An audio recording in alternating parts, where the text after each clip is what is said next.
I think we're recording. What's up, everybody? The Fresh Trunk here. Well, at the time I'm recording this, I'm still Trunk Fresh Green 34, but I will be the Fresh Trunk soon. And welcome to episode 1 of Talking Cars. I'm really excited. Today we have a very special guest. We've got Piston Cup Productions, longtime cars YouTuber. I'm really excited to have you here, man. Thank you so much for having me. It's an honor, really, to be on here. Thank you for the invitation. Yeah, of course. It's crazy to think. Like I remember 2017, Cars 3 comes out, right? And out of nowhere, there's just this massive influx of like cars YouTubers. Like everyone wanted to do it, including Yeah. myself. Like including myself, I'm one of those people. And I remember you came out, you started your channel, and I didn't really catch too much of it. But I remember by the end of the year, I think you did a video on like the Florida 500 Raceway, maybe. I don't know if I'm misremembering that. Remember Something you like found, that. yeah, I remember seeing that video and then realizing like, oh my god, this guy just like blew up like out of nowhere. Like, you were already on your way to like a crazy amount of subscribers, which was insane. Yeah, so that same Christmas is actually when I hit, I think, 3,000 subscribers. So it all just went up from there. It started, I believe, in April of 2017, about a month before Cars 3 came out. And then once May 1st hit, I got a lot of the diecast from Target and a couple from Disney Store in April. Um, and this is more of a personal story, but at the time, my mom was going through some knee surgeries.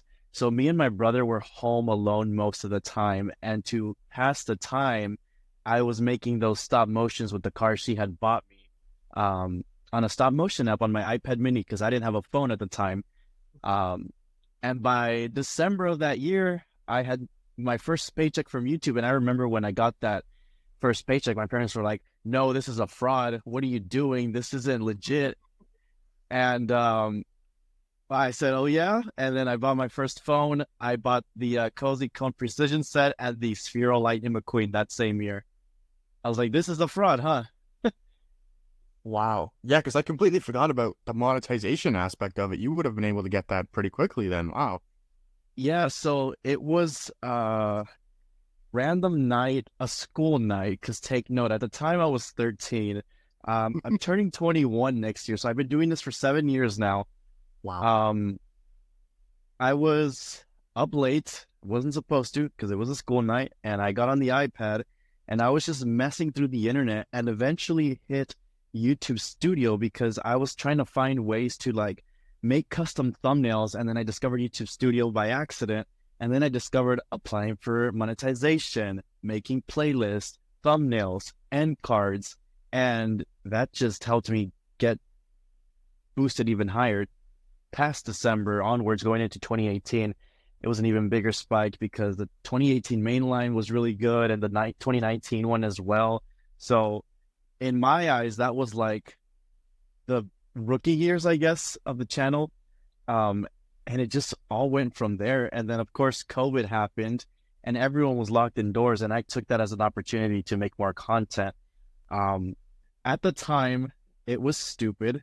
Looking back, though, it serves as a time capsule. But I was going to Walmart and Target in the middle of a pandemic, recording the car sections, how full they were, saying and bragging how, "Oh, look how full it is. It's stocked just for me. No one's buying this stuff." And I remember at the time, I did get a lot of criticism for it. But looking back at those videos, I was rewatching them recently.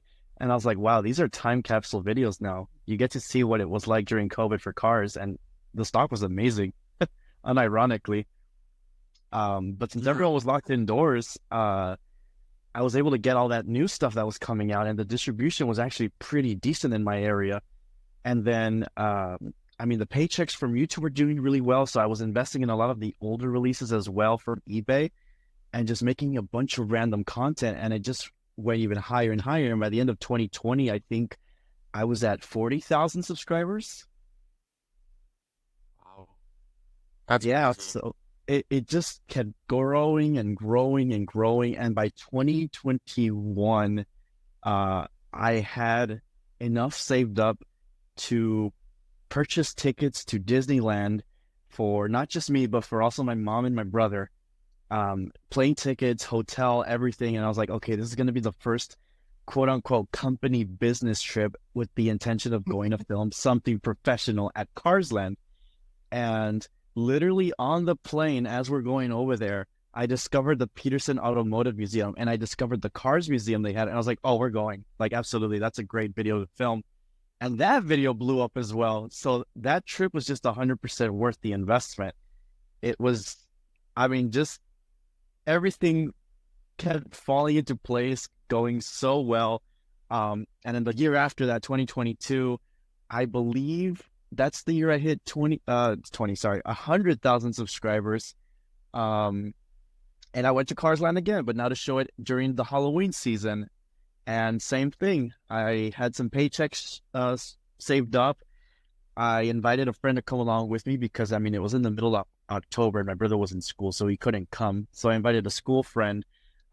He was skeptical because he had to miss class. I mean, I skipped class too, but it's college. They don't really care.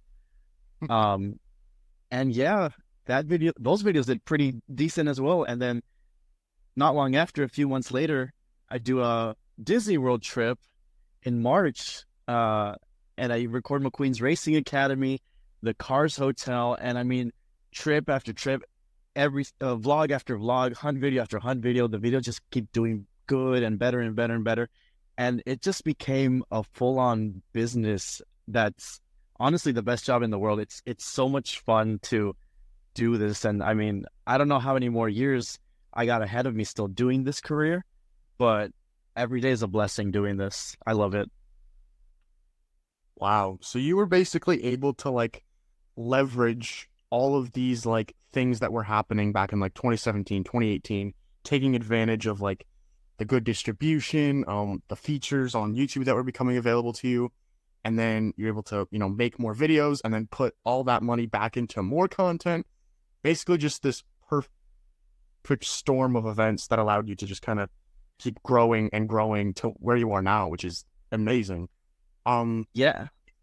Is this like your only like main source of revenue? Like, is this pretty much just your job right now? Essentially, yes, it is. But it's just a matter of reinvesting. I mean, some people aren't 100% for it. I mean, at times too, I do question it because let's say one month I get a paycheck of, I don't know, $2,000. Half of that paycheck will be reinvested into videos, Target cars, Walmart cars, eBay hauls, gas, of course, for my car, oil changes, because I'm driving a lot to find these things. And of course, traveling more up north in a car to like San Antonio or Austin or Houston. So everything essentially becomes a business expense. But there have been times, like I won't lie, I won't filter out the bad stuff because there have been times where money has been tight. I never actually publicly have spoken about this before. This is going to be the first time I've actually spoken about this anywhere. But I did work at Target at one point in hopes of catching good stock. And the only thing it's not that money was tight at the time. I mainly worked because I wanted to see if I could catch a restock for myself. But that was literally just this past Christmas, not that long ago. The only thing I saw on the job getting restocked were the Advent mini racer calendars, and that was it, which wasn't very exciting. Since the commitment to the grind is real. Wow. Yeah, I got a whole ass job at Target just to see if I could spot good stock. Wow. Yeah, I mean, I guess it makes sense when you're like trying to like reinvest into the channel and you want to like push it as far as you can go. You're trying to see like, okay, what other like lucrative opportunities are there? And finding new stock first obviously helps because people see that and they want to see someone talk about it, so they click on the video. Obviously kind of works out that way. Yeah. This year though, it has been pretty hard getting the new stuff. I've been having to rely on friends from Canada or trips to Mexico to get this stuff because there's just nothing in stock right now. So it doesn't go without saying that this year has been I suppose, hard to deliver content for people because, I mean, when new cars come out, everyone wants to see them get reviewed, but I don't review them till months after they get revealed, and then people aren't as excited anymore because I guess they're months old and people have seen them, from other channels or even on Instagram through leaks or whatever, and the interest kind of dies. The perfect example I can think of is the case with GRC Carla and Jessica. Those cars, I believe, were leaked quite a few months ago. Correct me if I'm wrong. And then I actually got to reviewing them recently, and the video I don't think even got 5,000 views. It flopped horribly compared to the standards of the channel's normal average views. Yeah, it's up to 5.7K right now in 8 days, which Yeah, isn't bad, but when you compare obviously against your typical numbers, like that's not as that great. yeah, it's not that great. And I mean, the ads for the channel this year haven't been that great. I don't know if something changed up at YouTube. But for example, a video I recorded in New York of my friend's collection, Diecast Dungeon, that video I think has over 70,000 views. And I don't think it's even broken $200 worth of revenue, which is kind of ridiculous because something like that back then I think would have made like 500. Yeah, that sounds really weird. I mean, I'm not monetized just yet. I'm close, but not quite. So I don't really know the intricacies of that. But yeah, that is kind of strange that it's not doing as well in terms of revenue. Yeah, and there's all of a sudden, like out of nowhere, videos that will spike up in views out of nowhere, specifically like YouTube Shorts. I guess people's attention span has kind of dropped a lot recently, especially because of TikTok. So that's been kind of a challenge that I've had to deal with is like, okay, how do I capture people's attention with this new format style that people like, which is short form content? Because diecast reviews, long ones especially, don't seem to hit home as well anymore. It's more of the short form content, and I blame partially TikTok because of that. And it shows on some of my YouTube shorts that some of them have blown up insanely. Like there's this one short I did at a Target back when the Cave Mater case came out. I don't know how many views it has right now, but I think it's over 300,000, which is insane, but they don't pay well for YouTube shorts to begin with. So it's like, okay, what to do, because TikTok doesn't pay that well either. Everyone says that YouTube is really where it's at to be making money. Yeah, that Cave Mater short, if it has almost 750,000 views, by the way. Yeah, that's insane to think about. That video just blew up. And I've had some videos on TikTok blow up recently, and I've been able to get monetized on there. But to give you an idea of how bad the situation is on TikTok, for me at least, I really got monetized last month, and my first paycheck was, I think, 90 some dollars, which isn't bad. But my paycheck for this month came in a few days ago, and it was only, I think, like $18. Like, that's a huge difference. Yeah, that's an insane drop off. And mainly on TikTok, what people know me for is the Lightning McQueen Crocs and these like McQueen slippers that released at Spencer's not too long ago. But as far as like my actual YouTube content on TikTok, it isn't as presentable for the obvious reason that it's long format content and people's attention span is just a minute or less nowadays.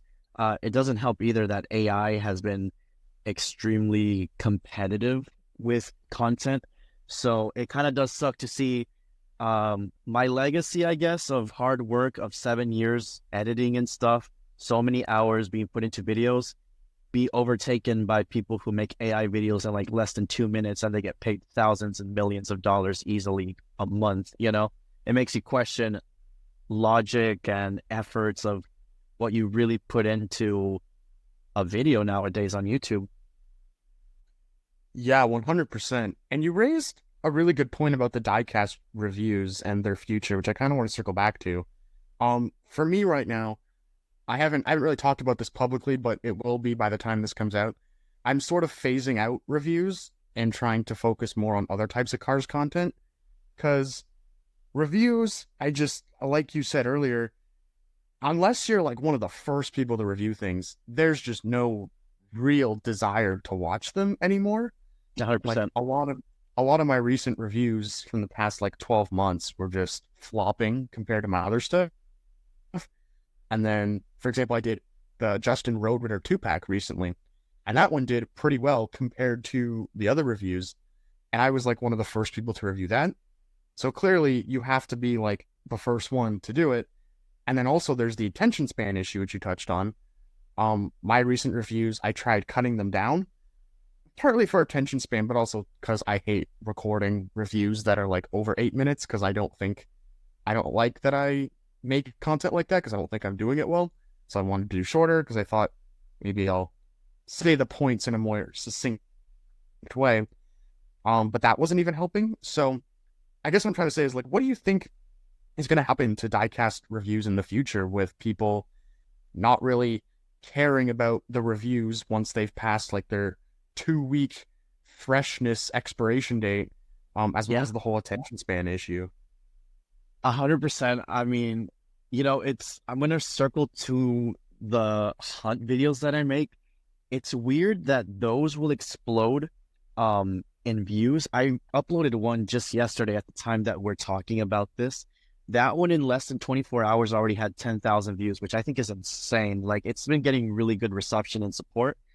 But again, everything I found in that video, I've reviewed, and they didn't do that well as diecast reviews. They do well in hunts.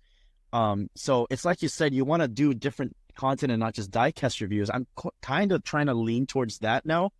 I recently took a trip to Disney World, and I recorded like videos that aren't really something that you see common on the channel.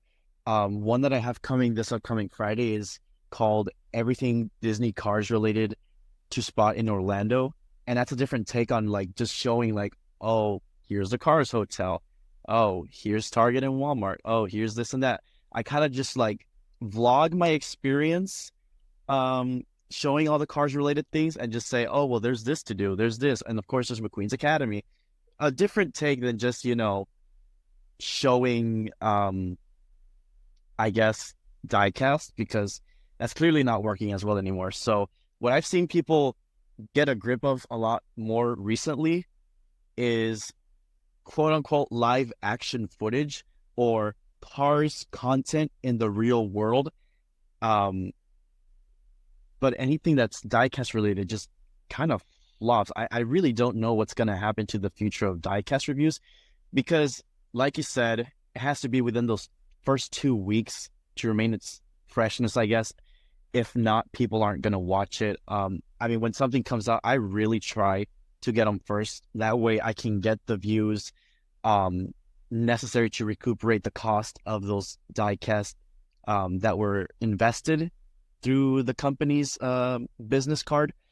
But most recently, especially this year, it just has not been happening. I can't name you a video of a diecast review this year that has made me at least a profit of what the cars costed me. The perfect example that comes to mind is the Mini Racers GRC 3-packs.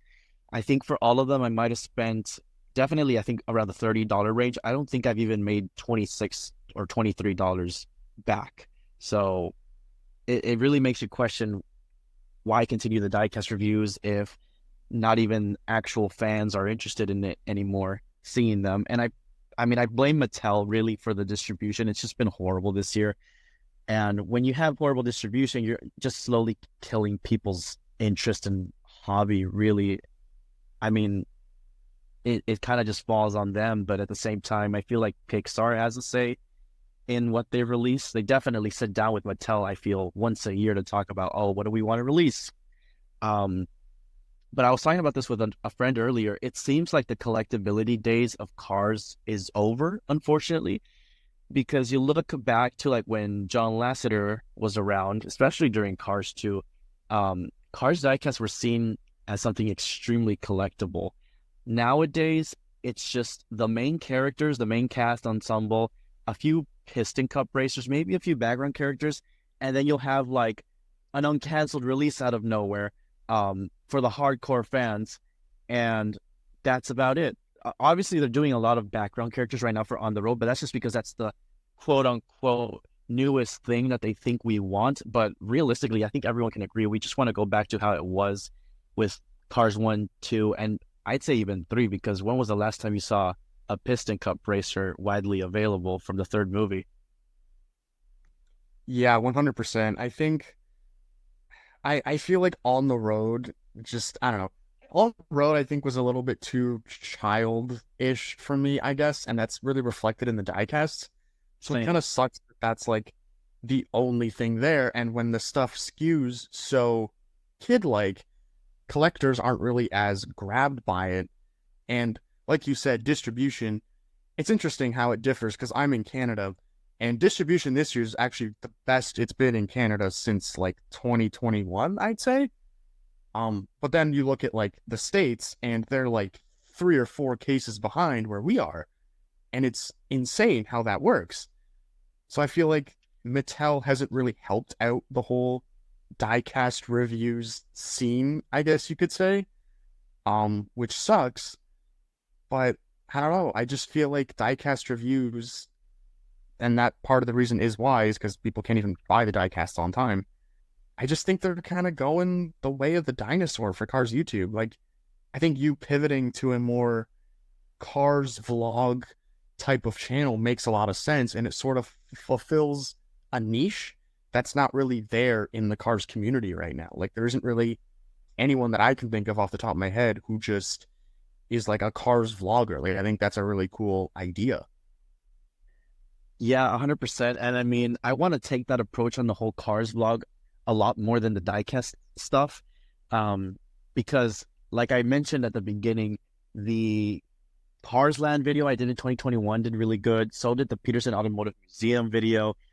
So did my Disney World videos last year. So I'm like, okay, like I'm starting to see a pattern here.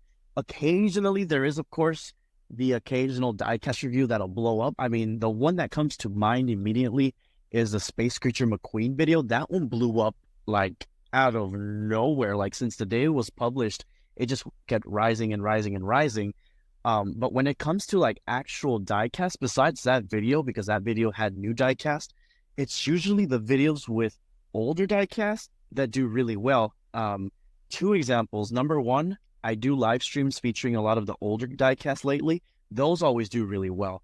And example number two, I did a video recently on the Motor Speedway of the South set and the factory sealed set from 2006. Both of those videos did really, really, really well. So I'm starting to see, oh, people have nostalgia still clearly to the glory days of when this diecast collection started. I guess let me invest in more of that, and also that vlog style aspect that I've kind of been slithering through for the past couple of years, but I want to do it a lot more profound. This year has been definitely a lot of testing that idea because I did a video at the Strasbourg Railroad last month, and it was featuring the Day Out with Thomas event. And when that video was first posted, I think it wasn't like even like a week later that it didn't even reach 1,000 views. And then out of nowhere, you look at it now, I think it's like at 40,000 views. And I'm like, whoa, where did that come from? Like, I was not keeping an eye on this video because in my eyes, I was like, okay, that video flopped. Just don't do Thomas content anymore. And then all of a sudden, 40K views. Whoa, okay. Like, I'm starting to get the pattern that people like this vlog sort of style of content where I film real life counterparts of these animated characters. So another video I'm trying to push out in early September is a Toy Story Land vlog. We'll see how that goes. But if that goes well, I'm starting to think, okay, steer our way a little from the diecast stuff, especially right now because the distribution is horrible, and try to see if I can integrate just, I guess, more vlog/hunt videos because that's what's clearly grabbing people's attention right now. There is, of course, a Cars Lego short coming out on Disney Plus that same week of early September. I don't know how big or good that is. I feel like it's just going to be something small. But they're just giving us little snacks to feed off of until I'm assuming they have something bigger planned. And that's the way it's been ever since Cars 3, post Cars 3. We had like the Pixar popcorn. That was a light little snack. We had Porsche release the Sally special. That was pretty cool, but that was, again, something small. We had, of course, Cars on the Road. At first, a lot of people liked it, but not so much anymore when you really rewatch it and see how kiddie it is. I'm not a huge fan of it. I honestly think it's a huge spit in the face to the first movie. And now we're getting that Lego Cars short. I thought we were going to get something for the GRC, to be honest, but that was a big slap in the face. And we're getting Cars Land at Disney World. So, I mean, I'm excited for that to open, because if things continue the way they are right now, you bet your ass I'm going to be there opening day in Florida to record that ride, because I think that's what people are going to want to see on the channel. Oh, 100%. I think that's like a huge, like, for lack of a better term, market opportunity for like cars YouTubers if they want to jump in on that. I'm really curious, like, what do you think is the next step for the Cars franchise? Because like you've been saying, it's sort of just been little nuggets here and there. You know, we had some stuff between Cars 3 and then the Disney Plus show, that which led us to On the Road. On the Road came out, haven't really done a whole lot since, aside from a very vague offhand comment about, oh, we're working on lots of car stuff right now, which, you know, could mean literally anything. Obviously, stuff like Lego could be talking about the Lego project, could be talking about the NASCAR return, whatever. I'm curious if, like, is the next step Cars 4? Is it another show, a spin-off? I thought for sure Cars 4 was getting announced at D23, especially with Toy Story 5 in production. Because I was like, if they're doing a 5th Toy Story, there's no way they're not going to do a 4th Cars movie. It makes too much money in revenue from Diecasts. Like, is that what's coming? What do you think? Okay, I'm glad you brought this up, because when I saw the announcement for Toy Story 5, I was like, oh boy, here we go. Cars 4, they're going to drop at any second, because they dropped also The Incredibles 3, Frozen 3, Zootopia 2. And I was like, okay, any second now, we're going to see a post on Instagram by Pixar saying, breaking news, Cars 4.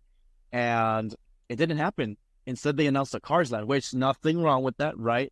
Because if they write something as good of a story like they did for McQueen's Racing Academy, I'm all for it. And from just looking at the concept art, it looks really, really good. Correct me if I'm wrong, but one of the mountains in one of the concept arts even looks like the ones from Plains, Piston Peak. So I don't know what lore they're trying to incorporate into this land. But I definitely think a Cars 4 is coming at this point. This probably is going to sound harsh to some listening, but the Cars movies are commercials for the toys for Mattel. When you think of it that way, it's like, okay, like if Mattel is struggling in sales, they're going to be wanting to push Pixar to release more content. And especially now, I mean, they're just pulling stuff out of their ass. Like the NASCARs were turned out of nowhere. The GRCs, I guess that's something to do with Pixar as well. But again, that could be thought of as like the T-Rock from way back in the day. Like they're just pulling things out of nowhere. So I feel like they're desperate for more content that's Cars related. I can definitely see them releasing some diecast for the Cars Land at Disney World, similar to the Radiator Springs Ride Racers. But circling back to, yeah, I'm hoping for that too. But circling back to the idea of Cars 4,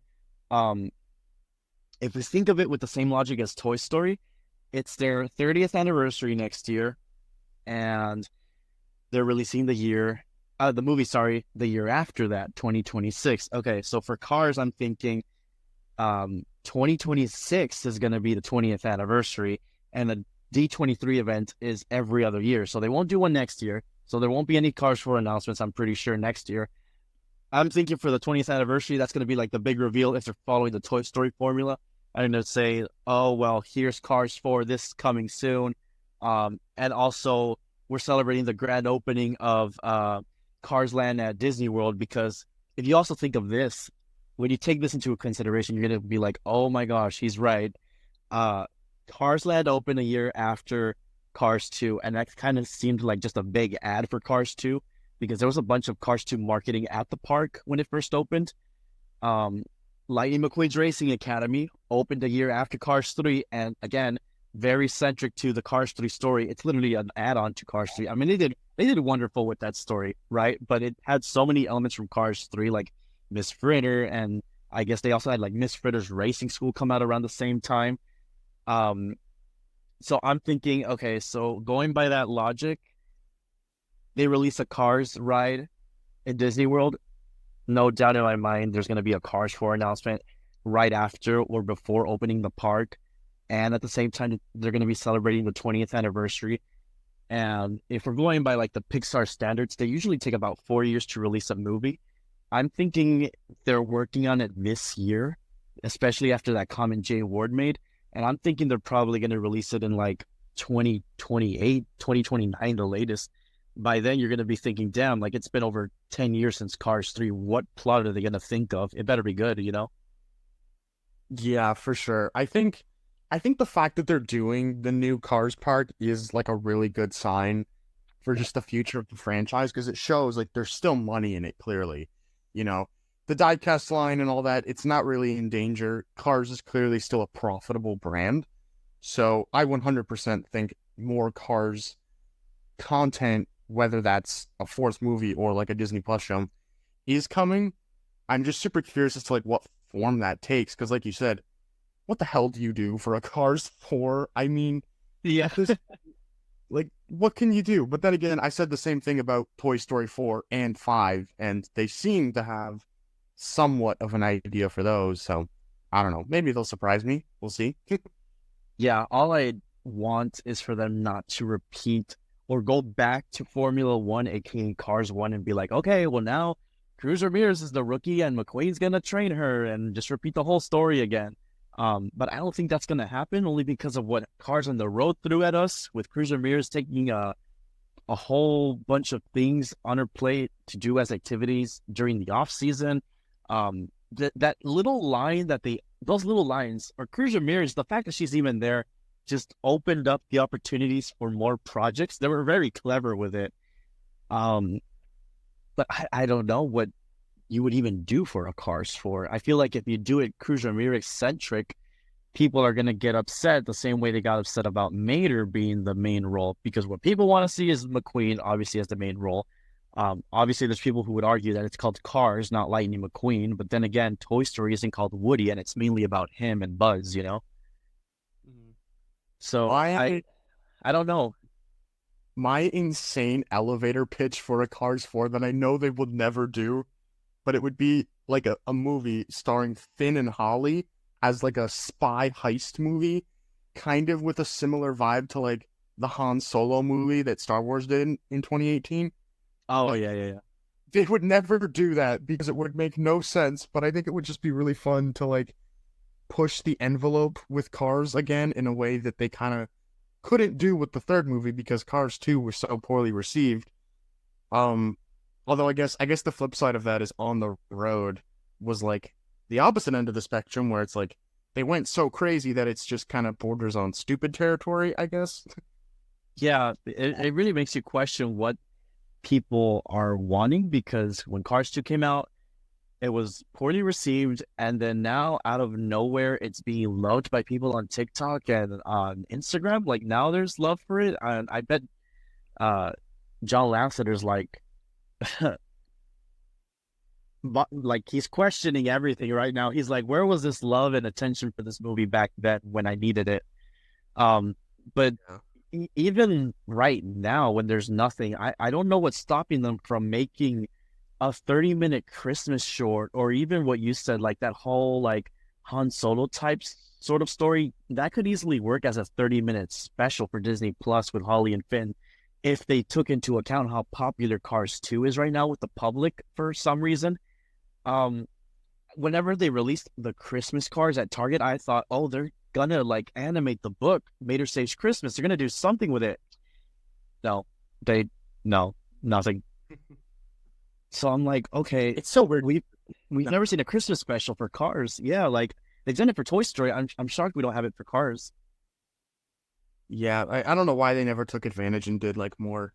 Like even when they were animating the Mater's Tall Tales, like they could have done like a Christmas one around that time, or even when they were doing the Tales from Radiator Springs, they could have done a Christmas one under that banner. That would have made sense. 100%. Yeah, it's weird. It's really weird what they kind of choose to do with the Cars franchise and what they don't want to do, I guess. Yeah, I I I really miss the Tales of Radiator Springs series. I feel like they had something going with that. I feel like if they released a couple every year, that would have been a lot better than the entirety of On the Road. Honestly, I would have preferred that over a second season if that's what they have planned, because I can already see a second season of On the Road being so cartoonish. I mean, what have they not explored that they probably throw in there, you may ask? I mean, we haven't seen Cowboys in the Wild West. Maybe they'll throw that in there. Jeez, I I mean, still want think of something. I want my McQueen and Mater go to Las Vegas and gamble episode. I pitched that one before the show came out. Hey, honestly, that's like the one episode I think I would take, because I think they'd probably do like a wacky space episode too if they would. They'd probably pass through like Houston, Texas and stop at NASA or something. I don't know. Oh, wait, Moon Mater exists. Never mind.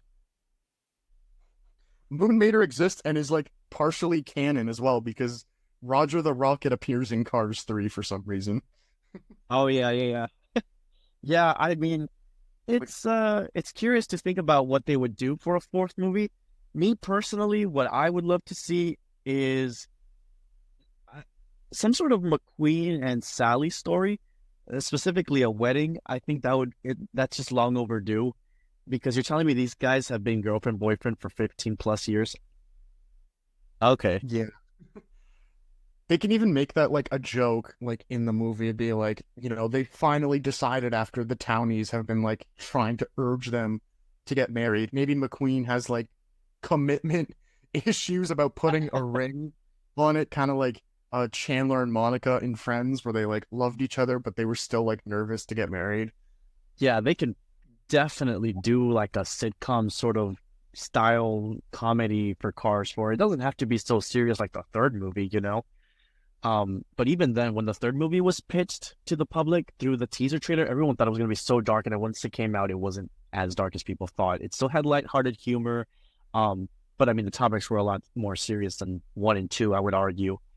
But I, I am not against them doing a prequel either. They did it for Monsters Inc., as in Monsters University, and that movie, in my opinion, was pretty good. I liked it.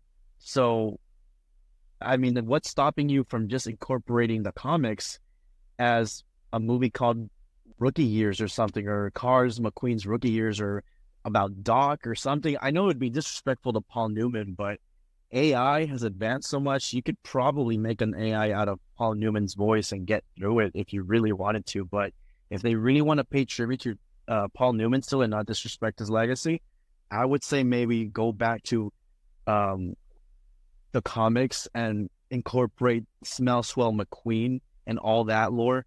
Or maybe they don't have enough content to incorporate that into a movie, and maybe, I don't know, make it a 30-minute special. Like I said, I think that's what they really need right now, especially this year.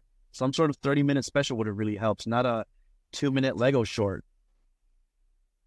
Yeah, I mean, I'm excited for the Lego short. I think it'll be interesting, but I hope to God it's longer than 2 minutes. Probably won't be, but Yeah, I'm excited for it too. But I went to the Lego store locally the other day, and I asked them, I was like, hey, like, I see that these Pixar shorts for Lego are coming out. Do you guys have like some sort of like sets that are coming in to like go along with those shorts? And they were like, no. And I don't know if that was just them trying to keep a secret from me. But they said that they have like no information on getting anything related to those Pixar shorts, which makes me question, like, okay, why would you out of nowhere come out with Lego shorts and not produce a toy to go alongside it, you know? yeah, I feel like a Lego Cars line, like they had during Cars 2, would be like such a like good way to sort of drive hype back into the collecting aspect because people like Lego, and they just announced Lego Mario Kart recently with the I did. I saw that. Yeah, I saw that. And I was like, oh, okay. Like, I would love I'm talking crazy here, but take it to the route of Star Wars Extreme and make a UCS Flows VA Cafe. Make it better than the Precision Series one. that would be you'd have to scale that up if so much if you wanted to have actual like Lego cars with it. That would be kind of awesome. It would be insane. I mean, heck, they have the Speed Champions Lego collection make some Speed Champions Cars 3 characters if you don't want to do like some from Cars 1 and 2. I will gladly accept like a Speed Champions Jackson Storm Cruise and Dinoco McQueen or Fabulous McQueen, or I mean anything, you know. But I'm not a big fan of them just doing Duplo. I think people, especially Lego fans, want to see adult version of the car sets similar to the ones from 2, like you mentioned, because the Cars 2 sets are gems in my opinion, especially the Mac. That one is amazing. It's same with the Flows Via Cafe. So I'm just here thinking, are they allergic to money or something, or why do they not want to make these sets that are just so easily marketable? Right? Like I don't know. I think it'd be pretty cool. I'm not like a big Lego person, but if they did Lego car stuff, I'd probably be all over that. I think that'd be super, super fun. So yeah, I mean, I think the future of cars is bright. I'm curious to see what form it takes. Hopefully 5 years from now, we'll be back talking about Cars 4. We'll see how that goes. Yeah, Um, definitely. kind of switching gears a little bit. I want to talk about your most popular video, Racing Like a Fireball, the movie. Oh boy. Yeah, sure. Tell me about that. Okay, so that movie was recorded in 2018. I was going on a church field trip to the beach. The beach is called South Padre Island. It's about an hour and a half drive east of me here in McAllen, Texas. And since I was like in the early rookie days of my YouTube career, I don't know. Honestly, I wish I could go back in time and record myself and my thought process, but I packed a bunch of cars. I thought of a story on the spot once I arrived and just recorded and went with it. Nothing was scripted. Even the title of the movie, I don't think I even had it. I don't exactly recall, but everything was improvised from the beginning to the end. And that just exploded in views since the day it was published. I think the same night it was posted, it already had, I think, like over 1,000 views. And I think by that same weekend that it was posted, or I think like at least 5 days into posting it, it already had, I think, like 10K. So I was like, holy crap, like what is going on with this movie? And I mean, looking back at it, it looks extremely unprofessional. I obviously made a sequel, then a third one, then a fourth one, and then this year I released a remastered. And the idea with the remastered was in my head to think, okay, I need to remake that original story that was so improvised and just, you know, I winged it and did whatever with a shaky cam and make it more professional. Have some iconic names in the Cars community hop on to, like, I guess, spread the love and passion to show people that it's still alive and that there is clearly a community for this movie. But when I was doing production for this remastered, I said to myself, if this movie doesn't captivate people's minds to get creative with their own fan projects, then I've clearly failed. Thankfully, that didn't happen because a bunch of people reached out after and said, dude, your movie inspired me to make this project, or I've been wanting to do this project and I haven't done it for the longest time, but now I'm going to do it because of you. Or I've had people reach out and say, hey, I have this project that I want to do. Can you please voice for it? Like, it's been an absolute honor ever since that movie has come out to be asked to join these sort of things. The only downside to the remaster is that it didn't do as well as I thought it was going to, which absolutely shocked me because I thought, like, after posting marketing for it, like on Instagram, YouTube community posts, teaser trailers, full-length trailers, getting a whole animation team, driving back to that same location, the same exact spot at the beach to record it again. I think I arrived like at 9 in the morning and I didn't leave till like 7 or 8. So I was there for like nearly 12 hours filming. It was a lot. And it was months of writing a script, trying to organize so many ideas.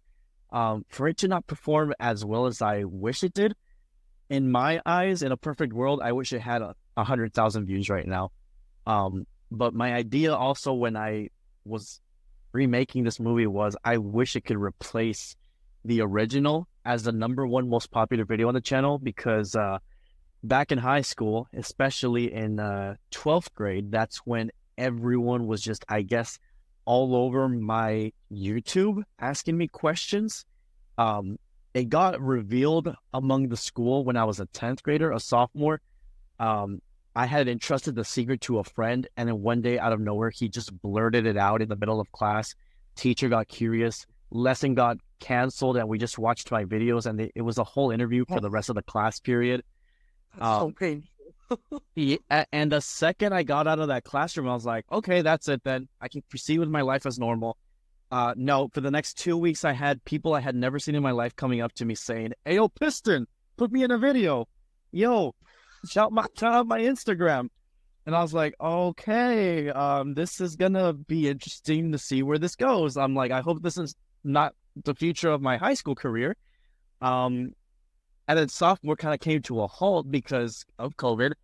And then as soon as I got back into high school, senior year, once everything was cleared up, that's all anyone wanted to talk to me about, because the channel just blew up even more, and I hit 100,000 subscribers. I got the play button, and there was one class in specific. It was the last class of the day. It was English, and I had this high school football player that was extremely envious and jealous of me, because anytime that I would see him in that classroom, or anytime he would see me in that classroom, he would just come for my throat and just like talk shit about the channel, make fun of me liking cars. And of course I ignore him. I could care less, because at the end of the day, I was doing my thing, and a lot of other people were looking up to me and respected me for it there at high school, especially the teachers and even like the principal. But there was one day in specific where we had a substitute in that English class, and they said no phones. And of course, everyone pulls out their phones. And this guy went to my channel to, I guess, kind of mock me in front of the whole class, and plays the original Racing Like a Fireball in front of the class. And I could not stop cringing at my voice, how unprofessional it was recorded and edited. And it was since that moment that I thought, I gotta remake this. I want to redo it, and I wanted to replace the original version so bad as a number one spot on the channel. That was back in 2022, I think in April. So it took about 2 years pretty much to bring everything together, finding the right cast of actors, getting animation done, bringing a script together, and just a whole bunch of things happened behind the scenes. And of course I added on to the story too, because I had to rewatch the original movie so many times. And one idea that I had with me ever since the original came out was I should have put a Radiator Springs segment at the beginning of the movie and a Piston Cup segment to connect to Cars 3. And I was like, this remaster is the perfect opportunity to do that. And thankfully I was able to do it. I mean, I had the best team, and a shout out to like Jada's Productions for the animation, Piston Cupster for the Piston Cup track he made. I mean, everyone just went all out with the voice acting as well, like LB Productions, Mr. Docket. Everyone just did fantastic. I mean, I'm so proud of that movie, the remastered, because it was a passion project and a love letter to cars, in my opinion. It didn't make the end goal that I hoped of replacing the original movie, but you never know. Maybe one day it'll shoot up in views out of nowhere, like the Day Out with Thomas video did out of nowhere. Yeah, that's amazing. I know I commented on the video when it came out. I really loved the remastered one. I thought that was just an incredible production from start to finish, seeing like how much was poured into it and hearing how it was this like personal motivation for you to like try and create the best possible thing you could to really bring together the community is just really incredible. And I think that it's a really inspiring story. And I think with someone who has so many subscribers, it's a really good thing to like show that go after the thing that you want and always strive to be like the best version of you. I think that's really awesome. Yeah, 100%. Immediately after the premiere of the remaster, I thought with World of Cars Entertainment he did all of the editing. A huge shout out to him because he did amazing with the sound effects and the music. We started brainstorming for a second movie. We wanted to make it themed around the GRC, but two things came into mind during production for that script. Number one, um, Mattel was not releasing these cars fast enough for us to like film anything. And number two, we were worried that Pixar was actually going to make a GRC short, and then a GRC movie on my channel would just kind of be irrelevant. But there's no sign of that, so it's still up in the wind if I make a sequel to this remastered or not. But essentially, it's going to be a rewritten version of racing like a drag racer, because I would love to go back and redo those movies as well one day. It's just a matter of support also, because I would like more views, because that'll fund the second movie even more. Because it does take a lot to record stuff like this. A lot of driving, filming, production goes into it. So really, if there's support from the fans, there will obviously be enough funds and support for another project. But for now, a sequel to this remastered is on a pause because, well, first of all, everyone's kind of like back to school and college and everything, so people are extremely busy. So it's just a matter of like, when the time is right, I feel like it'll come into full circle and ready to be produced. But a lot of it has been written already. A lot of the characters, how it's going to connect to the remastered movie from earlier this year, how the GRC actually plays into the story. A lot has been written. It just hasn't been put into motion. For the same reason, it's just we don't know when to produce it, and the reception from the first one didn't do as well as I thought, and it kind of demotivates you a bit, because you think, okay, why am I going to put so much effort in production if it's not being received as well? But the comments and the appreciation from fans and people who have reached out kind of like overtake those thoughts and make me think, you know what, who cares if it gets views or not? If I'm getting these comments from people, it clearly means a lot.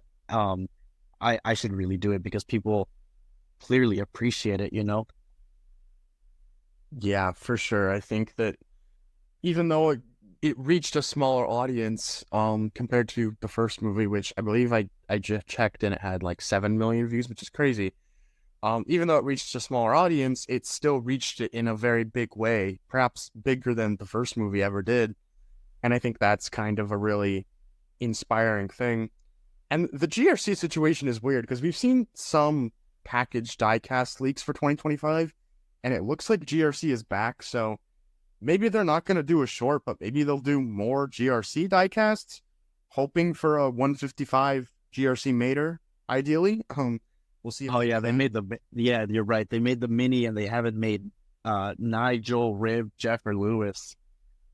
I thought for sure they were gonna do a racing accessory 2-pack for some of the GRC racers. I was really surprised they didn't do that, especially because that line has been going since like mid 2022, and every time we've thought it's dead, they keep releasing more waves. So I was like, oh, we're definitely gonna get like a GRC themed one, and maybe that's how they'll do Mater. And then they didn't. I was like, kind of sucks. I kind of wanted some GRC accessories. Yeah, 100%. I think even in the script that we wrote for Racing Like a Fireball Remastered 2, we somehow incorporated the disappearance of Jeff and Lewis, their absence, I should be saying, because we're just like not confident if Mattel's gonna make them or not, even though they're such crucial World Grand Prix racers besides McQueen and Francesco. But I mean, that's what customizers are for. I would probably have to commission a Jeff and Lewis if I really want them into the story. But just in case, I found a way to write them out, or I think I wrote them in with their normal looks, one or the other. I don't remember exactly off the top of my head, but it all falls back on the whole Mattel distribution and what they decide to make situation that we talked about earlier. I feel like if you don't push your collection and your product out as much, there's just obviously going to be loss of interest and et cetera, et cetera. A quick point I wanted to make in regards to Mattel real quick. Back then, of course, I said it was seen as something extremely collectible. I'd go as far as saying it was the same for Toy Story, especially after before Toy Story 4, sorry, there was so much Toy Story merchandise. I mean, you go to Toys R Us images from back in the day, and the section for Toy Story 3 was massive. And of course, it was for Cars 2 as well. Um, but you go to like the Disney parks or even Target or Walmart, there's like nothing for Toy Story. It's just like a Buzz, Woody, and Jessie figure, and that's it. And I started thinking about that. I was like, okay, I think Cars is in the same situation as Toy Story, and Toy Story has been suffering in this situation for a lot longer. Let's see if it changes for Toy Story 5. I'm pretty sure it will. Um, but it seems like the collectability days died out, and the focus on the toy companies have just been, let's just produce the main characters for people to have quick access to, because no one likes the background stuff. No one's gonna buy a Giggle McDimples figure. No one's gonna buy Barney Stormin or a Double Decker Bus. You know, I feel like that's the bad mentality the toy companies have had recently.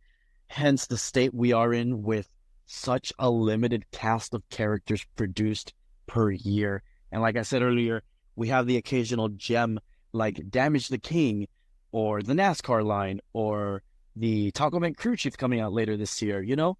But there definitely needs to be a change because it's clearly more adults and teens buying toys now more than kids, let's be honest. Yeah, I think it's crazy that the movie called Toy Story has like no toys merch in any large capacity. I think that's insane to me that Mattel let that opportunity kind of slip through their fingers after 2019 when the Toy Story 4 rollout was done. Also, you brought up the Tach-O-Mint crew chief. Really quick, I want to hear your thoughts on it because I think it looks terrible. What are your thoughts? I wish it was the white one. Yeah, Yeah, the color throws me off, man. I don't know. I think, I don't know. I don't like the white one the way it's designed because someone mentioned this to me years ago. But the Fiber crew chief and the original Tach-O-Mint chief designs look like they were designed to be in line with how the Cars 3 crew chiefs look, with how the logos are and stuff are done, or like Tach-O-Mint, for example. The original one just had the number. It didn't even say Tach-O-Mint, which is something that a lot of the Cars 3 crew chiefs did as well. So I think it looked pretty terrible, and the white didn't really make a lot of sense to me. But then the flip side of that is this new one. It's this weird yellow color, which doesn't match Greg, who's supposed to be brown, nor does it even match the Tach-O-Mint Pity. It's not even the same shade there. And the Tach-O-Mint on the side, like the logo, it's scaled up too big, so it doesn't fit within the door. So as a result, the logo clips through the door lines, and it looks horrible. And I'm like, you uncanceled this car that I honestly never would have thought was getting uncanceled, at least anytime soon. And you somehow managed to make it look worse, I guess? Like, it's crazy to me. Yeah, I haven't seen any out of the box pictures myself. I think someone did send me them, but I just did not open them. But from what I'm hearing, they just completely botched this one, and that's shocking to hear from Thailand because they've been on a roll lately. They started in 2018, and at the beginning they had a very rough patch beginning, but up until recently, I would say like 2021 onwards, they really got the ball rolling, and they figured out how to do decals and colors, and I mean they even gave Mater a full metal back. So when little fumbles like these come out of nowhere, it really makes you question. It's like, what happened, Thailand? Like, you have banger after banger, and then out of nowhere, like things like the Tach-O-Mint crew chief happen, or the Mater with sign that came out recently. It's really questionable. It's really questionable how these little fumbles come out of nowhere, especially with cars that people have been desiring for so long, or like you said, never expected to come out in the first place. Yeah, like I think everything in the like Red Riders era for Thailand has been surprisingly pretty good. Like I think the decals have gotten so crisp compared to where they were even just 3 years ago. Like a lot of the like on the road stuff this year, even though I don't like the show, I still think the diecasts are pretty good.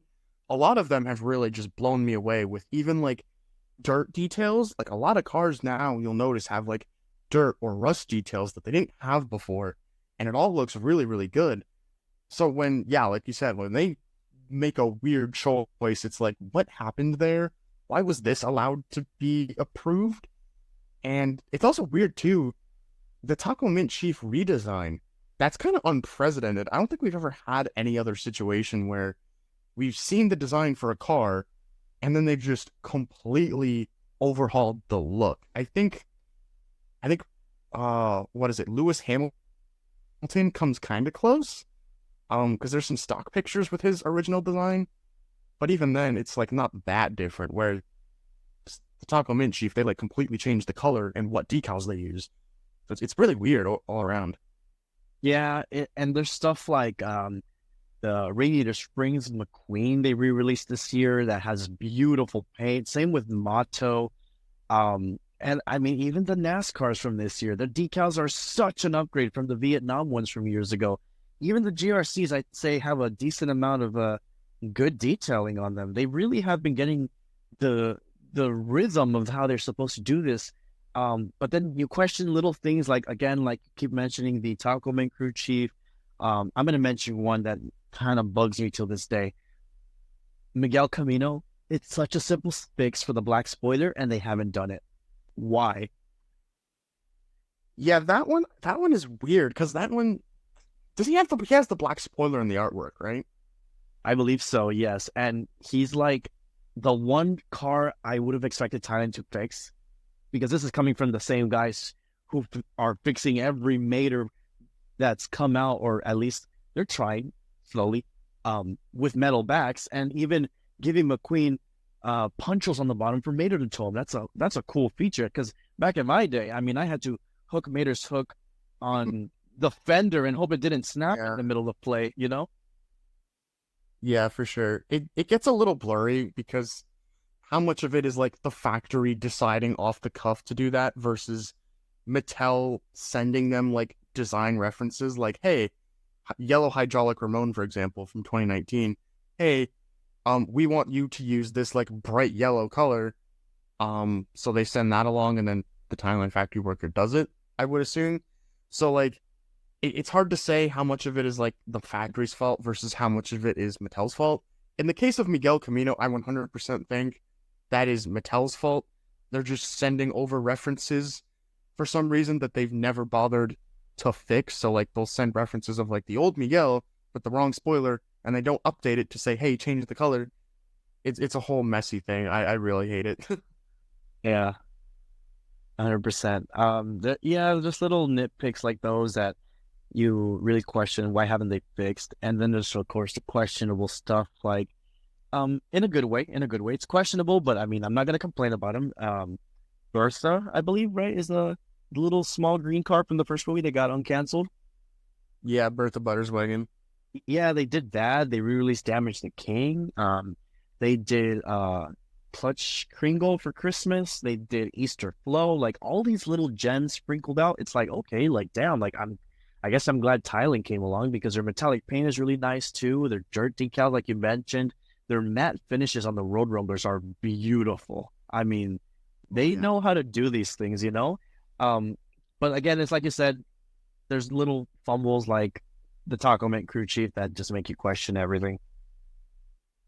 Yeah, 100%. It's interesting. I'm glad that for the most part though, like a lot of the Thailand stuff is really good, so I'm not super like concerned about it anymore. Because I remember 2019, the start of the year, and we got all those leaks for like what was coming, and it sounded amazing on paper, and then there was the realization of, oh, they're all Thailand now, so they're gonna look like shit. But fortunately, most of them looked pretty good, or at least good enough. So I'm pretty glad, all things considered, that we're in a spot where it's like, okay, it could be worse. We've seen it worse in like 2018, but nowadays it's not so bad. So I am grateful for what we're getting. Yeah, 100%. I think what freaked people out the most back when those were first coming out were the eyelids, like on McQueen and stuff. And then Vietnam came out of nowhere and they said, hey, we can do worse than that.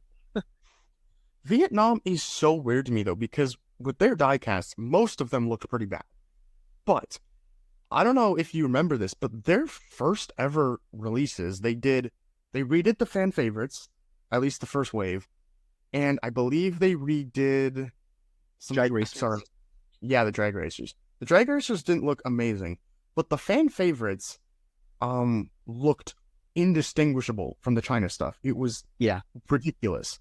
So it's like, I don't know if it was different factories or even haulers. Actually, haulers is a good comparison because those are Vietnam as well, and those look great. So I don't know if it was different factories or what, but it's like clearly they can do good ones. They just aren't, or just weren't rather, because we don't really get anything from Vietnam now. So it's super weird how that happened. Even the Christmas stuff was Vietnam as well, and those I think look pretty much the same as the China ones. So I don't really get it with that personally. Yeah, I think the only thing Vietnam has right now is color changes in the plastic cars for the play sets, but that's about it.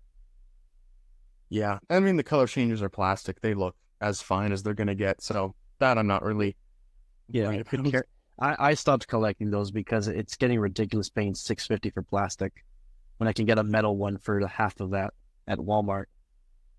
Yeah, the prices for some of this stuff is insane. Like I'm trying to collect all of the color changers on like the modern packaging, so from like 2020 onward. And at Walmart, I can't remember how much they are at Walmart, but Toys R Us, $15 Canadian for one piece of Jeez, plastic. fuck, dude. Oh my gosh. For a plastic car? Yeah, Toys R Us. This is something I want to do a video on actually. A lot of people tell me like, "Oh, you're so lucky you have Toys R Us."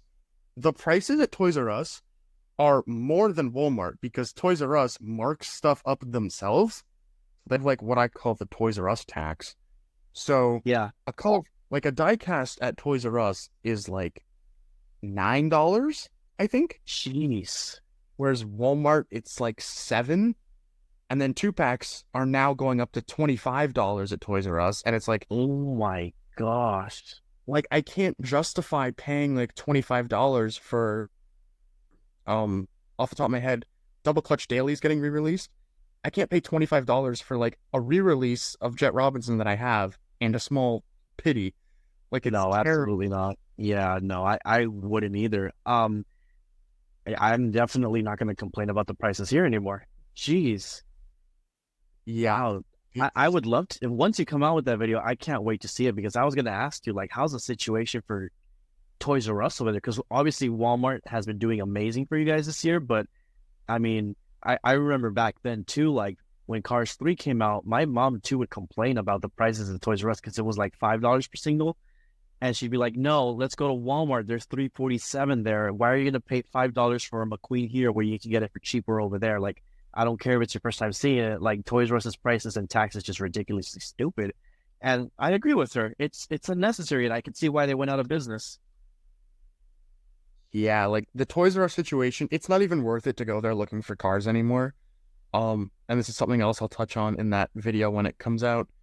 But like they've downsized their car sections at pretty much every store to now just like minuscule little sections. Like the one at my local city, they've moved the car stuff away from the vehicle. So it's not even with Hot Wheels anymore. It's now in like with like the young like baby toys. Oh, same here. Yeah. They've got it like cornered off and it's not even on pegs, like they're on shelves, so you can't even like move stuff. It's mostly play sets, a handful of color changers, and like tons of glow racers that are gonna rot there because they're $15 for glow racers too. Hell no. And Oh, hell no. and the case distribution on those is terrible because they have like what 4 McQueens in a case and all of like the Cruz Ramirez's that are sitting around. Dude, I am so glad they cut out Cruz from this latest case with Ryan because I was tired of seeing her everywhere. Yeah, it is nothing but Cruise City out here at Toys R Us. It is. I was there yesterday, I think, and it was nothing but Glow Racer Cruise and like 1 McQueen. And the sucky part is I can't even get them at Walmart because in Canada they're exclusive to Toys R Us, so I have to pay like the $15 markup just to get the new ones if they even come because now My they're goodness. Wow. Yeah, I recall not being able to find Fillmore and Chase when they first came out.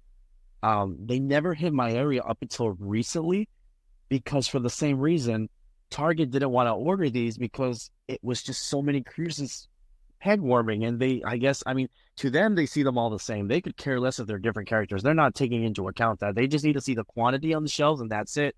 And there was like, I kid you not, maybe like 50 at my local Target. And it wasn't until recently, like maybe a month or two ago, that they finally disappeared without being on clearance.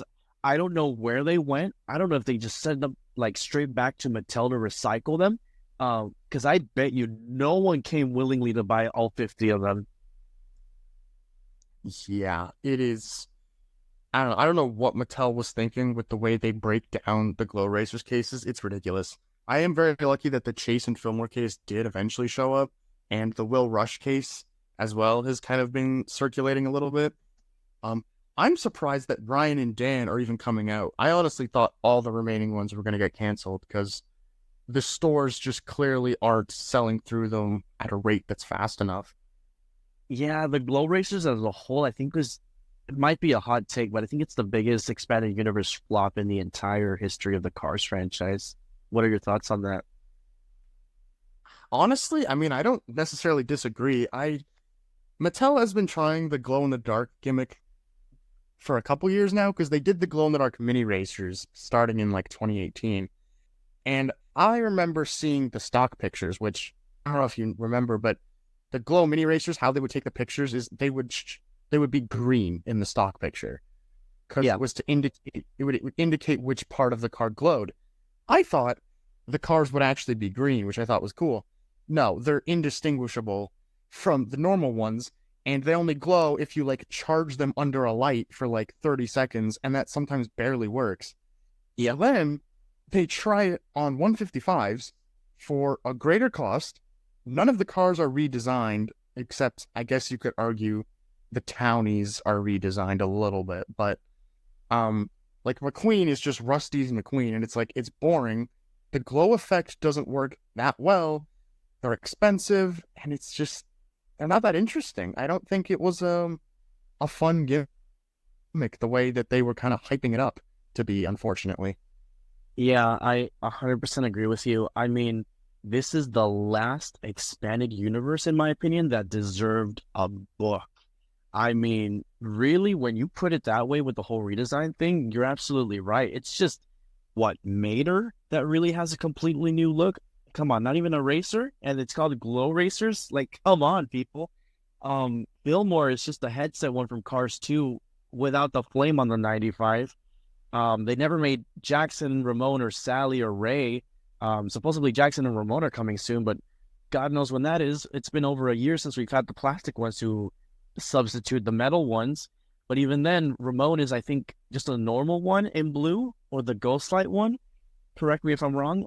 Jackson, I think, is slightly different. That's the only cool one, in my opinion. But again, I still see Glow Racers being marketed through the book, through Jada with their 124 scale car that never made it to America.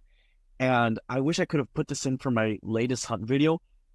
It just recently hit my area. I'm going to go check to see if they have it tomorrow.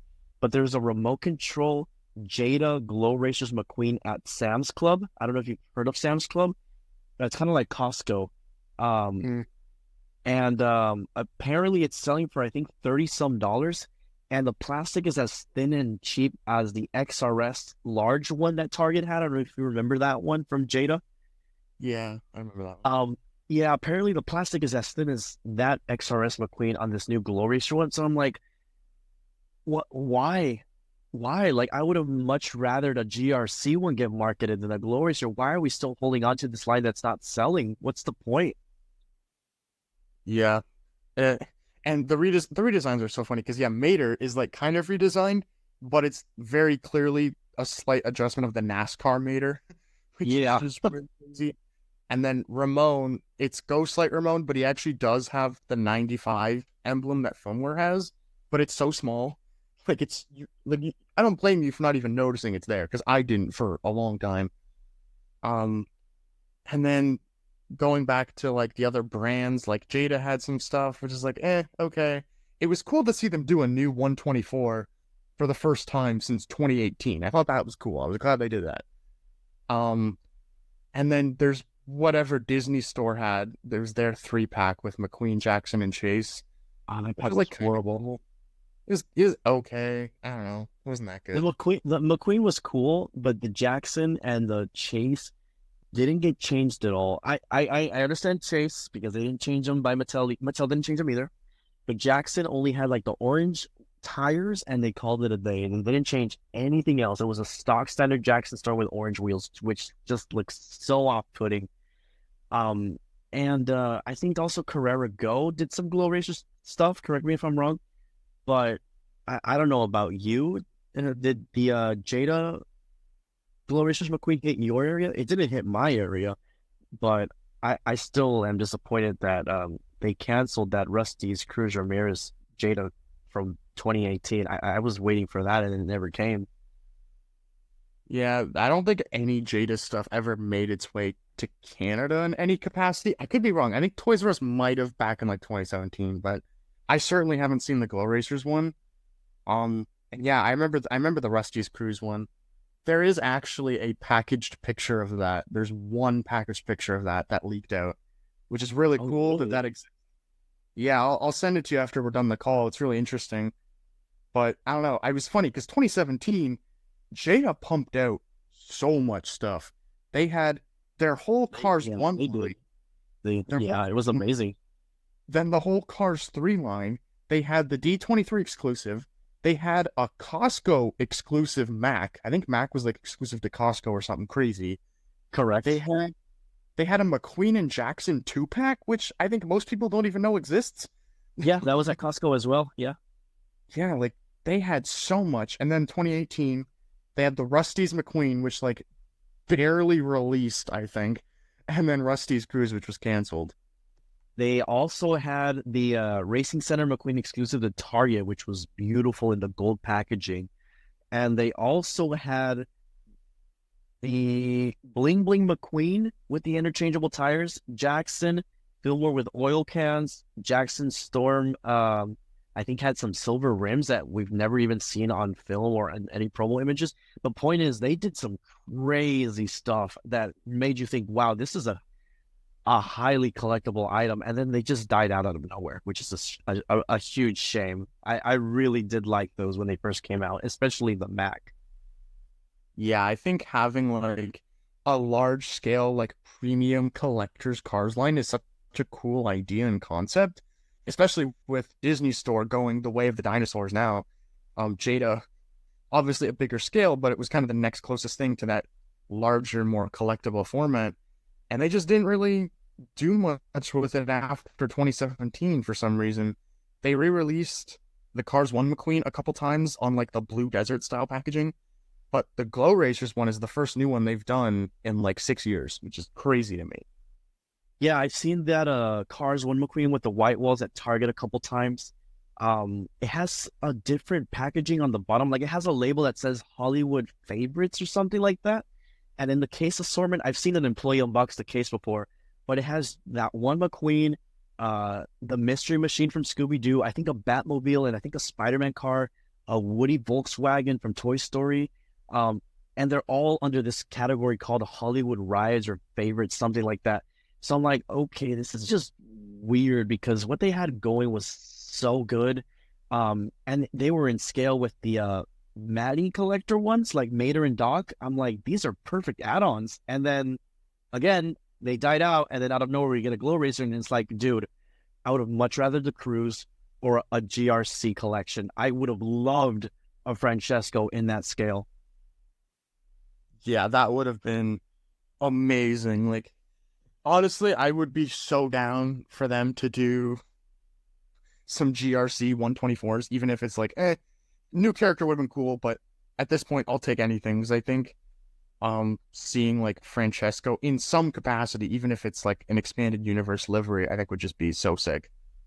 Speaking of Francesco, I'm shocked that going from Cars 2 to Cars on the Road, in Cars 2, they had a lot of large-scale characters like Francesco, Finn McMissile, Holly Schiffwell, in the form of remote control cars. I'm absolutely shocked they didn't do that for On the Road. I was expecting them to go all out with like remote control super speed Mater with working smoke pipes or something, or like a large scale Ivy, but nothing came out. And there's no sign of GRC stuff for Disney Store either. It's like, dude, like Disney Store fell off hard because they were so good back then. And it's such a shame, really, how much has died down, because I would have loved large scale plastic Disney Store toys for cars on the road. As much as the show is seen as childish, can you imagine a large scale remote control Road Roller McQueen with the mohawk? I would have loved that. Yeah, I think the Disney Store will go down as like having fumbled the biggest bag in the Cars world of all time. Because 2018 was their final year of like the normal diecast before they switched to pullbacks. And they started that year with a bang. They had tractors, Mater with the racetrack hat, track damage cruise, JP drive, like stuff Mattel wasn't even like thinking about at that time. And this was when Mattel's distribution was like all-time low. They had every opportunity to sort of capitalize on Mattel's, I guess, weakness, for lack of a better word, and like really pump out some bangers. And they did 2 waves, both of which were pretty good. And then they said, you know what? Screw this. Let's reset everything. Give it pullback features, which I have a couple pullbacks. Honestly, the feature doesn't really like deteriorate or detract rather from the quality. You don't even really notice they are pullbacks. But the name kind of implies it's a more kiddie, less collectible version. So it kind of hurt the brand. It hurt the brand. They stopped doing like cool characters. The coolest stuff we ever got was like the XRS Mac items. I think those were like pretty cool, largely because they were items Mattel hadn't done. And that's the stuff that the Disney Store was like really popular for. They were capitalizing on that stuff. Exactly. And now we look at the last like 3 years. What have they done? They did the 15th anniversary 3-pack, which looks terrible in 2021. I think they had some like rocket racing stuff that year as well. 2022, they had like some re-releases, like some weird re-releases, like the Tunes 3-packs for some reason on Blue Desert branding. Don't know what that was about. And then for On the Road, we got those like interchangeable parts packs, which looked okay, but then the actual quality was pretty bad. And then we got some glow racers, and that's it. They have done literally less than 10 diecasts in the last like 3 years. And it's the saddest thing ever. It is absolutely the saddest thing ever. Coming literally a week ago back from Disney World, I can tell you this. It is disappointing how little access you have to Disney Store Cars merchandise. They still carry that super, super random 5-pack with like Francesco and some next gens. I don't know what they were thinking for that pack, but they had it. And then they had like the Speedy Comet and Trunk Fresh XRS Mud Racers pack. They had, I think, Lightning McQueen and Lil Torquey Pistons. Like, this is old stock. And they had like 2 versions of a Cars 1 Mac. One had 6 cars. The first one had Doc, McQueen, Fillmore, Sarge, Mater, and Florida 500 Remote. And then the second version, for $20 more, for $89.99, had not Doc. Instead, it had Sheriff and 2 more cars, being Cruz and Jackson. So you went from $69.99 to $89.99 for having Cruz and Jackson. I'm like, huh? What? What's the? I'm lost for words. What are we doing? Like, and they came out with these little mini on-the-go playsets recently. They look okay. It hasn't caught my interest to buy them, because just from looking at them in pictures out of box, I can tell they're going to be so cheaply made. If anyone buys those, I feel like it's just for the diecast included. They're not to scale, I believe, unfortunately, to the original Cars 1 1/64 scale diecast that they made. They're a lot smaller. They're like the size of my thumb. They're smaller than mini racers, so they're very questionable. I don't know why they decided to make this out of everything they could have possibly made, but I don't understand why Disney Store is taking such a weird route with cars. they're doing fine with Toy Story. They're doing just like the main characters, the main ensemble. But even then, it's like I mentioned earlier, they're doing just like very few things to keep it alive and keeps people's attention with certain characters. But they're scared of expanding, it seems. It's really weird. Yeah, and I'm gonna pour some salt on that wound. The cars that come in those on the go playset things, those aren't even diecast, I don't think. I believe Astro he got them. I don't even think they're metal. I think they're plastic. Oh my gosh. Wow, I thought they were actually metal. I could have sworn they were metal, but no, I have no reason to buy them now then. I see. When I first saw the pictures, they were like those really like weirdly taken pictures. Like you couldn't really get a sense of the scale. I thought they were going to be 143 diecast, and I was like, wow, Disney Store's actually cooking. We've got like a white Dinoco McQueen and like a pinstripe McQueen re-release. Like that's sick, and they're in scale. Obviously, I'm an idiot. They're not. They're minis. But then I was like, okay, maybe they'll be 164 scale. That could still be cool. No, they're like mini racer size. Well, okay, are they metal? No. And it's like my desire to buy them and support the Disney Store stuff just goes out the window. Same with the diecast with like interchangeable parts. The McQueen, Mater, and Ivy was totally ready to buy all three. And I watched Mr. Dockett's reviews and they looked terrible. The very cheaply made, and I was like, well, no real reason to buy these. The only one, in my opinion, that was worthwhile getting is Ivy, only because I like the larger scale, and because at the time, Disney Store was the first to make a quote-unquote Deputy McQueen, Road Rumble McQueen, Super Speed Mater. I mean, they're still the only ones who have done it, really. But other than that, I completely am with you why anyone would buy these with those cheap accessories. Yeah, like even just a regular road trip McQueen diecast. Like I remember before the show came out and we saw like the leaked design based off of, it was the sticker book that leaked and you could see like the full version of his new paint job. And I was like, I don't like it. I think it looks pretty bad, but it might look good blown up to a larger size. So like I'm excited to see what the Disney Store does with it. It took like 6 months after the show came out for them to even reveal that they were doing it. And it's not even like a proper one, because even if you don't give him like the accessories, he has like He's got those weird holes, right? Yeah. So it's like it's like Disney Store. I'm giving you so many chances to take my money, and you keep not wanting it.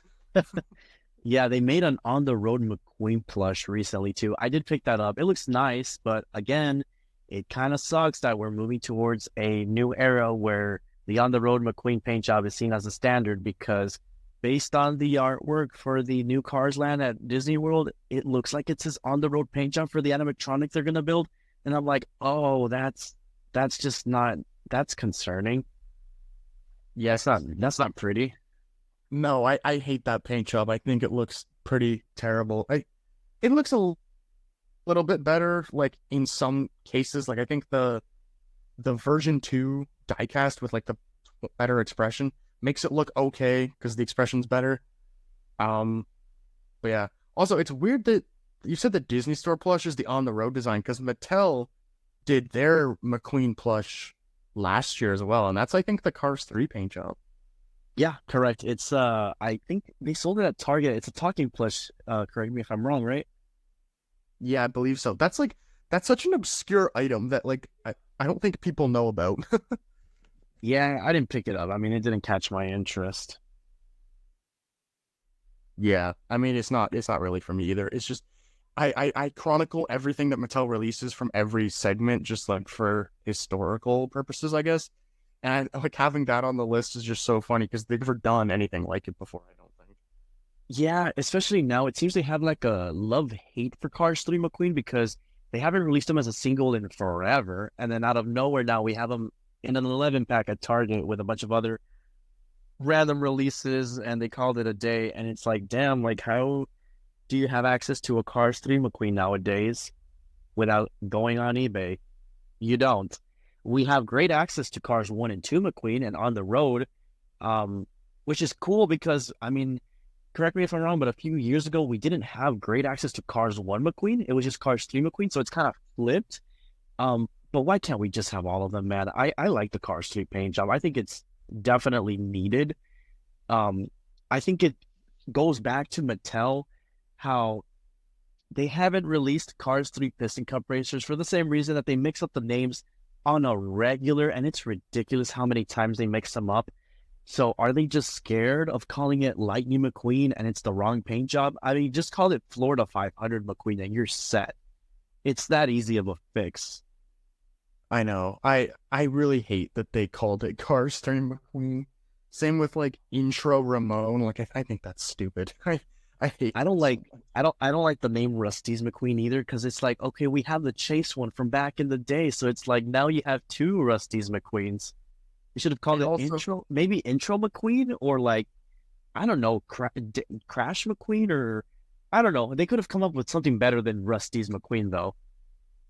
Well, Rusty's McQueen's just so vague anyway, because like Cars They're all Rusty's. Like, yeah, I don't they're know. all Rusty's. Veteran McQueen, maybe? Like, I don't know. Yeah, that's a lot better. Definitely. Like, there had to have been something better than just name of the movie or name of the scene, like intro. Like, I hate that. It's so weird. That's why I'm glad they kind of cheated with On the Road Ramon. They didn't even call it that. They just called it Ramon. I was like, you know what? Fair. Fair. I do hear some people who complain about the Ramon situation though, because that's a whole nother thing. Because every Ramon, correct me if I'm wrong, has been just being called Ramon. Green Ramon, normal Ramon, On the Road Ramon. I don't know. I haven't seen pictures, but is the Union Jack re-release called Ramon, or is that one actually called Union Jack? So that one's called Union Jack, and the lime green one they refer to as like Ramon Green. Which is, oh, you're right. Yeah, it's Ramon that one, Green. I think what happened with that, I think that's just like a weird translation error that they've just never fixed. Because I think it's supposed to be Ramon, and then the green is supposed to be written in brackets, but they don't for some reason, which would make a lot more sense. But then it's like, yeah. Well, how do you differentiate it from the Cars 1 Green Ramon? And then you can't call it the original name, which was Artist Ramon, because, like, what does that mean? That could be any Ramon, too. And then, because before Artist Ramon, he was called Body Shop Ramon, which now they use for every Ramon with the paint gun.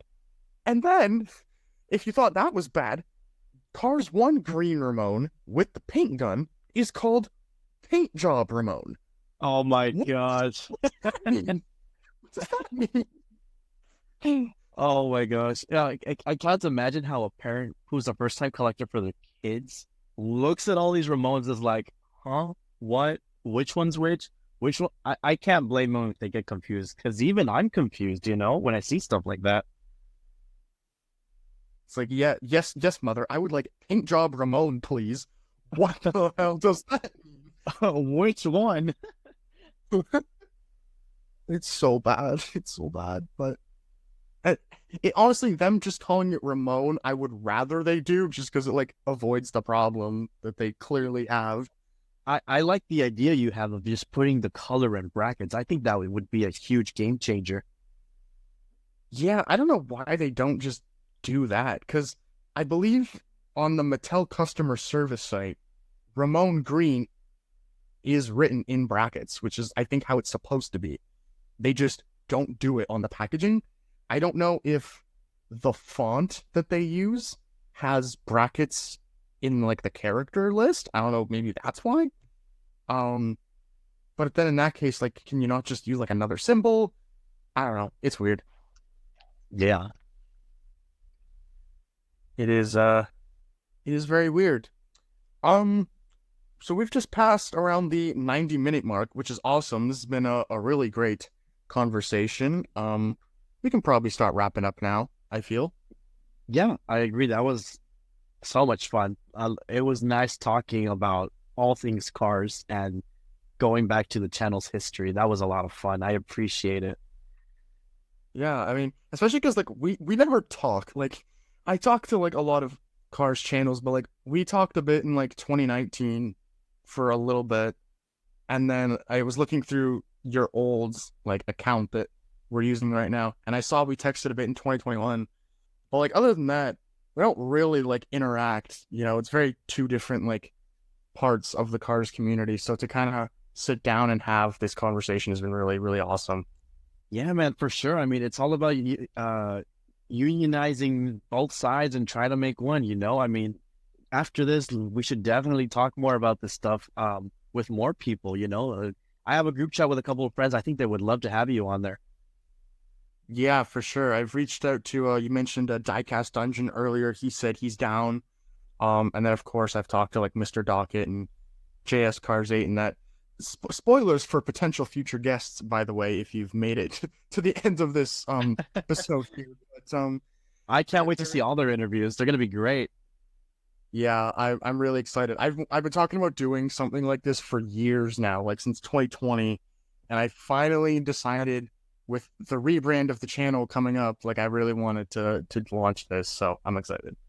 Hey, man, best of luck with the rebrand. And I am absolutely honored and eternally grateful for you having me as the first guest for this new era of your channel.